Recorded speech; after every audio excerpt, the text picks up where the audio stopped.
Alhamdulillah, mudah-mudahan Bapak Pergi sehat selalu bersama keluarga ini. Amin, amin. Alhamdulillah.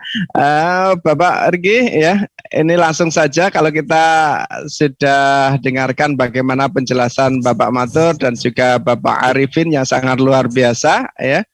Yang ini kalau jenengan dari selaku Direktur Ecological Observation and Land Conservation ya, Ekoton itu ya.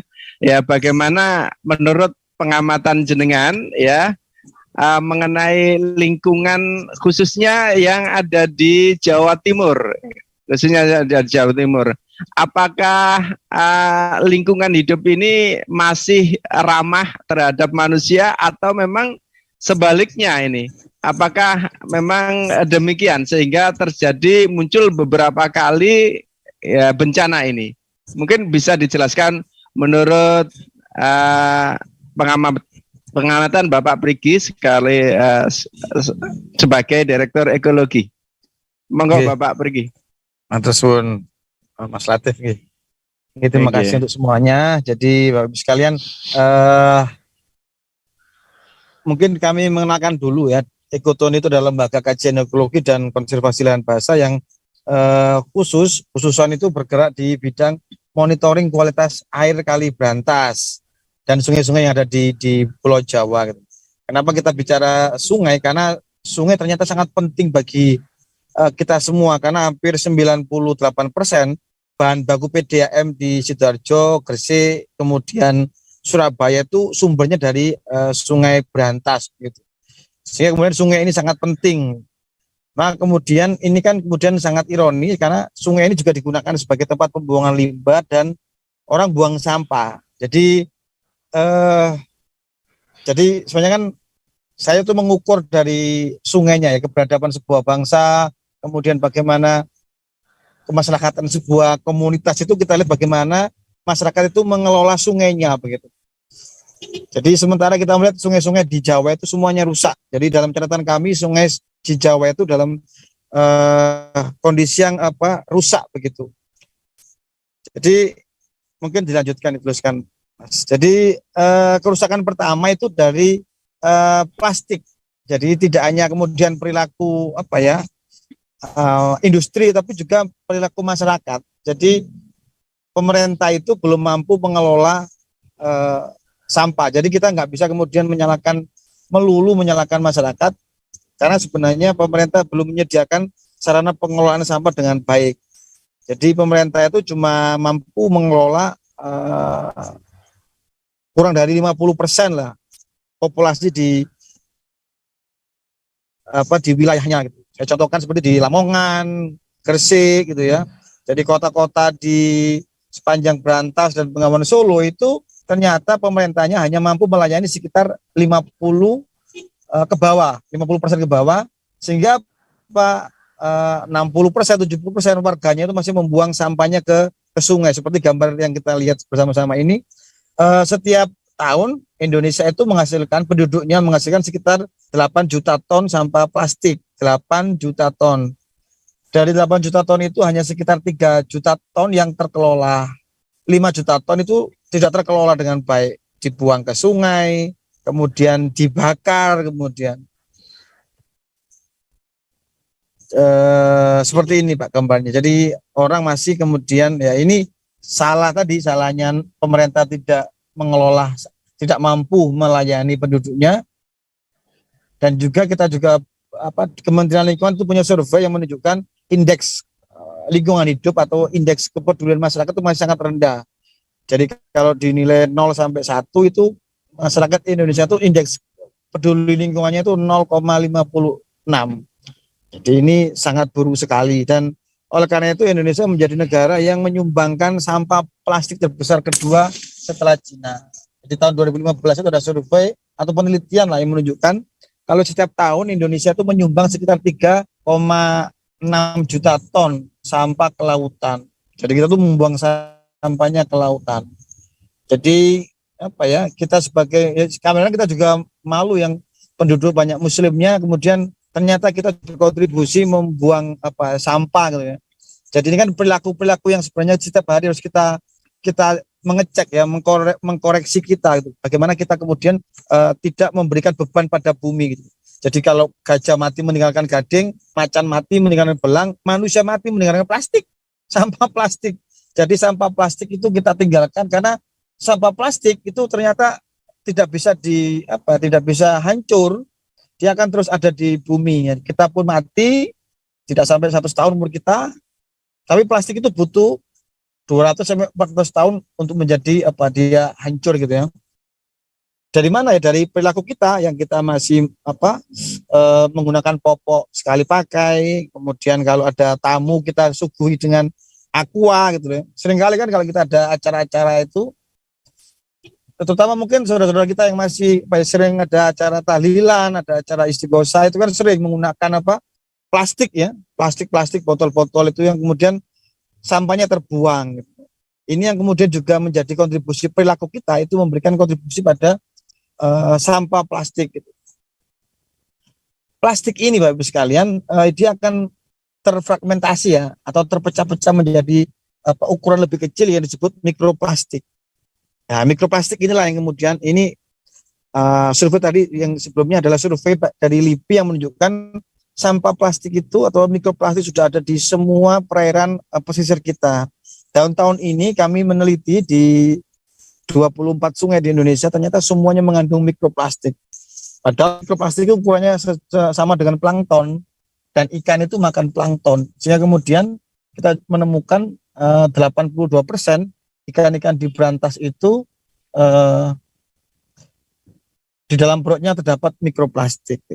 Jadi kalau kita bicara tentang dampaknya, ya, itu sudah mulai merubah kodrat alam gitu ya. Perilaku manusia yang membuang sampah plastik ke alam. Saya ini barusan di daerah Ororombo. Barusan tadi 2 jam yang lalu kami di Ororombo. Bagaimana melihat kondisi alam yang cantik, tapi kemudian kita melihat bagaimana pemerintah masih belum memiliki sarana dan prasarana yang mencukupi untuk mereka bisa mengolah sampah. Kemudian kita sebagai konsumen terus saja kemudian mengkonsumsi barang-barang atau produk yang menghasilkan sampah plastik gitu loh. Dan ini juga contoh tadi saya lihat di kabar ini adalah bagaimana setiap hari itu kita mengkonsumsi, jadi dalam 1 tahun kita itu mengkonsumsi 1/4 kilo plastik. Jadi kita Bapak Ibu sekalian, terutama yang di Indonesia ya, negara-negara miskin itu banyak mengkonsumsi plastik. Dari mana? Ya dari air minum, dari udara, dari ikan, dari kupang, dari makanan yang kita konsumsi, udara, air, aqua itu. Jadi 98% atau 93% air bermerek itu ternyata mengandung mikroplastik. Jadi kalau kita minum pakai bungkus packaging plastik itu semakin tinggi kadar kontaminasi plastik gitu. Jadi kalau kita minum ya menghormati tamu gitu, jangan disuguhi plastik, maka suguhilah kopi, teh atau minuman yang dalam gelas gitu. Jadi bagaimana kita menghargai tamu itu bagaimana sesuai dengan apa yang kita suguhkan gitu. Jadi janganlah meracuni tamu kita dengan plastik ya. Maka mulai besok kalau kita ada tamu ya harus kita suguhi dengan minuman dalam beling gitu loh, atau dalam wadah yang bukan plastik gitu. Jadi ini contoh bagaimana penelitian tahun 2018 menunjukkan 93% air dalam kemasan di seluruh dunia itu mengandung plastik gitu. Kemudian dampaknya gitu ya. Jadi kami ini kan sebenarnya kan melihat hukum alam gitu. Bagaimana kemudian perilaku kita merubah hukum alam. Kalau kemudian ada plastik di dalam air, terus apa dampaknya? Jadi mikroplastik itu masuk dalam kategori senyawa EDC ya, atau senyawa pengganggu hormon. Sehingga kemudian terlalu banyak plastik dalam air itu akan berpengaruh pada hormon ikan. Bisa. Jadi begini, ikan-ikan yang ada di sungai itu ternyata pembuahan mereka secara eksternal gitu ya. Jadi pertemuannya sperma dan ovum di luar atau di dalam air sungai. Kalau kemudian air sungai itu mengandung banyak senyawa pengganggu hormon, ya contohnya ya air pipis kita, limbah industri, terus mikroplastik, maka otomatis dia akan merubah kelamin ikan. Dulu di sungai-sungai kita itu komposisi jantan betina itu 50%. Jadi kalau ada 1.000 ekor ikan betina itu pasti dipastikan ada 1.000 ekor ikan berkelamin jantan itu. Tapi sekarang temuan kami itu menunjukkan ternyata di sungai kita itu 80% itu berkelamin betina dan 20% berkelamin jantan. Jadi 80% betina, 20% jantan. Ini ketidakseimbangan gitu. Jadi dari mana sumber mikroplastik ya ini? Dari sampah yang terbuang terbuka, kemudian terpapar matahari. Yang kedua dari limbah industri, limbah rumah tangga, laundry kita, cucian kita. Ketiga ini sumbernya dari udara, dari gesekan ban dengan jalan, gesekan. Jadi udara kita ternyata juga mengandung mikroplastik. Hanya dia akan larut ke dalam air dan air itu akan dimakan oleh ikan kita konsumsi. Dan juga jangan lupa air sungai tadi menjadi bahan baku PDAM. Itulah kemudian bagaimana perilaku kita itu apa yang kita buang akan kembali ke meja makan kita. Maka semakin banyak kita membungkus makanan atau kebutuhan sehari-hari dengan plastik, maka itu akan kembali dalam tubuh kita melalui ikan dan melalui air yang kita minum. Jadi hati-hati bagaimana kita berperilaku nanti akan kembali ke diri kita gitu. Jadi itu efeknya. Kemudian yang kedua, efek yang kita rasakan ternyata dari temuan kami juga meneliti kotoran manusia dan ternyata kotoran manusia yang kita teliti itu semuanya kita meneliti 102 sampel gitu ya. Ternyata itu juga mengandung mikroplastik. Tidak hanya di Indonesia, di banyak negara, di Cina, di Eropa itu juga meneliti ternyata kotoran manusia mengandung mikroplastik. Tidak hanya di dalam kotoran tapi juga dalam plasenta ibu yang ibu sudah hamil. Artinya dia akan tertransfer atau terkirimkan itu ya dari tubuh ibu melalui darah ke anaknya. Artinya memang ini sudah semakin jelas apa yang kita lakukan itu akan kembali ke tubuh kita. Maka kita harus sangat hati-hati dalam menggunakan plastik. Itu yang pertama. Yang kedua tentang limbah industri ya. Kembali lagi, kenapa banyak industri di tepi sungai? Karena mereka membutuhkan air untuk bahan baku dan air untuk membuang limbah cairnya.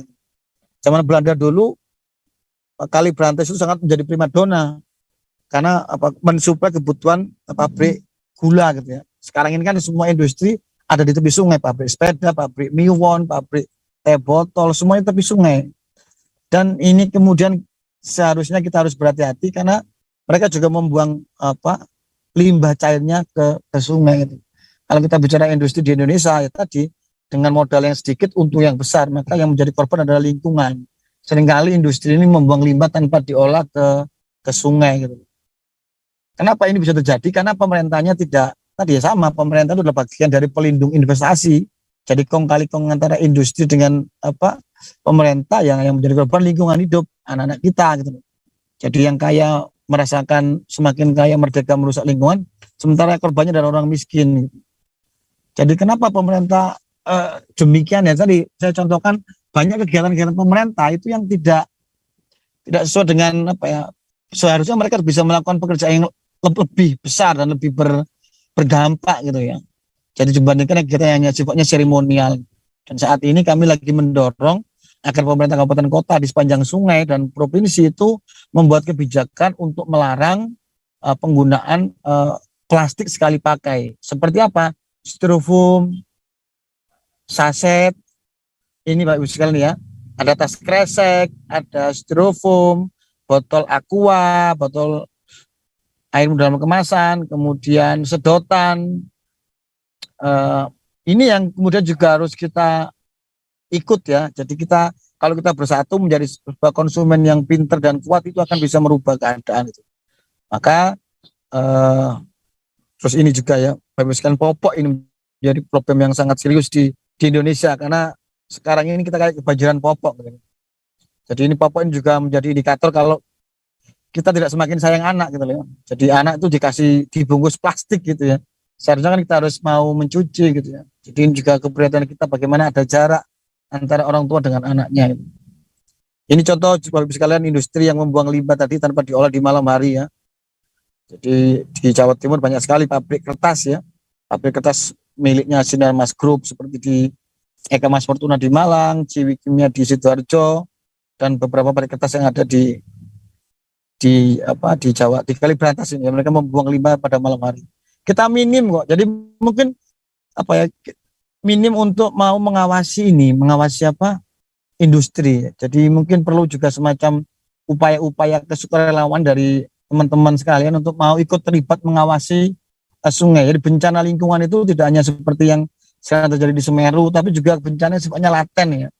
Pencemaran sungai, memang dampaknya akan terasa sangat lama. Dan ini yang upaya-upaya yang kami lakukan dengan mengedukasi orang, mengedukasi anak-anak untuk terlibat dalam menjaga sungai. Saya rasa itu pengantar dari saya. Terima kasih. Wassalamualaikum warahmatullahi wabarakatuh.